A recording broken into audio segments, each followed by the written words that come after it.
अस्सलाम वालेकुम सामने कराम। वीडियो बड़ी इंटरेस्टिंग है, आखिर तक देखिएगा। दो सगे भाइयों के बड़े बड़े ज़राई फार्म साथ साथ वाक़ थे। दोनों 40 साल से एक दूसरे के साथ इत्तेफाक से रह रहे थे। किसी को अपने खेतों के लिए किसी मशीनरी या काम की ज़्यादती की वजह से ज़राई मज़दूरों की ज़रूरत पड़ती तो वह बगैर पूछे बिला झिझक एक दूसरे के वसाइल इस्तेमाल करते थे। एक दिन करना खुदा का ये हुआ, किसी बात पर इख्तलाफ हो गया। मामूली से झगड़े से पैदा होने वाला इख्तलाफ ऐसा बढ़ा कि इनके दरमियान बोलचाल बंद हो गई। चंद हफ्तों बाद एक ऐसी सुबह भी आ गई कि वो एक दूसरे के सामने खड़े गाली गलोच पर उतर आए। और फिर छोटे भाई ने गुस्से में अपना बुलडोजर निकाला और शाम तक इसने दोनों घरों के दरमियान एक गहरी और लंबी खाड़ी खोद कर इसमें दरिया का पानी छोड़ दिया। अगले ही दिन एक तरखान का वहां से गुजर हुआ तो बड़े भाई ने इसे आवाज देकर अपने घर बुलाया और कहा कि वो सामने वाला फार्म हाउस मेरे भाई का है, जिससे आजकल मेरा झगड़ा चल रहा है। इसने कल बुलडोजर से मेरे और अपने घरों के दरमियान जाने वाले रास्ते पर एक गहरी खाड़ी बनाकर इसमें पानी छोड़ दिया है।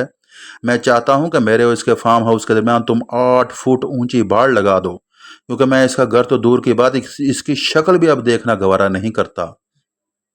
नाज़रीन इकराम, वो जो तरखान था वो बहुत बड़ा समझदार इंसान था।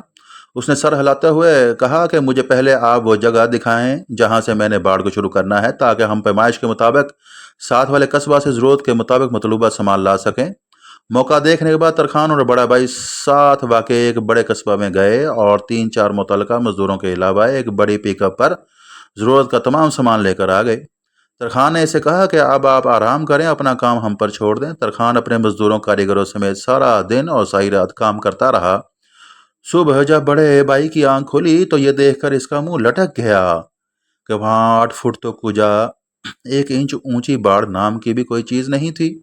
वह करीब पहुंचा तो ये देखकर उसकी आंखें फटी की फटी रह गईं। वहाँ एक बेहतरीन पुल बना हुआ था, जहाँ इसके छोटे भाई ने गहरी खाड़ी खोदी थी। जो ही वो इस पुल पर पहुंचा तो इसने देखा कि पुल की दूसरी तरफ खड़ा हुआ इसका छोटा भाई उसकी तरफ देख रहा था। चंद लम्हे वो खामोशी से खड़ा कभी खाड़ी और कभी इस पर बने हुए पुल को देखता रहा, और फिर इसके चेहरे पर एक हल्की सी मुस्कुराहट उभरी। चंद सेकंड बाद दोनों भाई नपे तुले आहिस्ता आहिस्ता कदम उठाते पुल के दरमियान आमने सामने खड़े एक दूसरे को देखने लगे। और फिर दोनों भाइयों ने आंखों में आंसू भरते हुए एक दूसरे को पूरी शिद्दत से भींचते हुए गले लगा लिया। देखते ही देखते दोनों भाइयों के बीवी बच्चे भी अपने घरों से निकलकर भागते और शोर मचाते हुए पुल पर इकट्ठे हो गए। और दूर खड़ा हुआ तरखान ये मंजर देख देख कर मुस्कुराता रहा। बड़े भाई की नज़र चूं ही तरखान की तरफ उठी, जो अपने औजार पकड़े जाने की तैयारी कर रहा था, तो वो भाग कर इसके पास पहुंचा और कहा वो कुछ दिन हमारे पास ठहर जाए।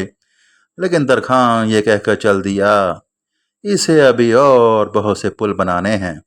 बराए मेहरबानी कोशिश करें कि लोगों के दरमियान पुल बनाएं, दीवार ना बनाएं और ना ही दीवार बने।